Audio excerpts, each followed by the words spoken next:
Hello বন্ধুরা, তো তোমরা সবাই কেমন আছো? আশা করি ভালো আছো। তো চলো নতুন আরো একটা ভিডিও। আর মালদাতে বেশ একদম প্রচুর পরিমাণে ঠান্ডা পড়েছে। আর আমার পিছনে তোমরা দেখতে পাচ্ছ এইদিকে চলে গেলে 420, আর এইদিকে সামনে মানে রথবাড়ি, আর ঠিক অপোজিটে আছে ব্যাংক অফ বরোদা, তার পাশে পিনাকি। তো চলো আমাদের দোকানটা কোথায় তোমাদেরকে আরেকবার দেখিয়ে দিই। এই দেখতে পাচ্ছ আকাঙ্ক্ষার পুরো একটা বড় বিল্ডিং আছে, আর এইদিকে কানাডা ব্যাংক, তার পাশে আমাদের একদম কোনাতে দোকান। আর আজকে কি হচ্ছে, ডালপুরি নাকি? হ্যাঁ, ডালপুরি। ও, আর মালদাতে কেমন ঠান্ডা আজকে?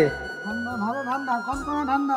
কন্টমনে ঠান্ডা। আর বাবাও এখানে দেখো একদম বেলছে একদম সেই হারে। আর পরে ভিড় হয়ে যাবে, এই জন্য ব্যস্ত আছি, তাড়াতাড়ি করছি, চেষ্টা করে। চেষ্টা, ভাই ওখানে গুটি রেডি করছে ফাটাফাট। আর এখানে আমাদের কড়াই ভরে তরকারি হয়ে গেছে। কাউ কি খেতে এসছো নাকি? খেতে এসছো না? আর মালদাটা কেমন ঠান্ডা? কনকনা। আর যাই হোক, আর এখানে লুচিও ভাসছে বাবা। আর তোমরা তো দেখতে পাচ্ছ ওয়েদারটা একদম কি হারে একদম কুয়াশা ভরা। তো যাই হোক বন্ধুরা, এটা হলো আমাদের মালদাতেই দোকান আছে, মানে একদম রামকৃষ্ণপল্লী এই দোকানটা পড়ছে। তো ভিডিওটা ভালো লাগলে তোমরা অবশ্যই লাইক কমেন্ট শেয়ার করে একদম পৌঁছে দাও।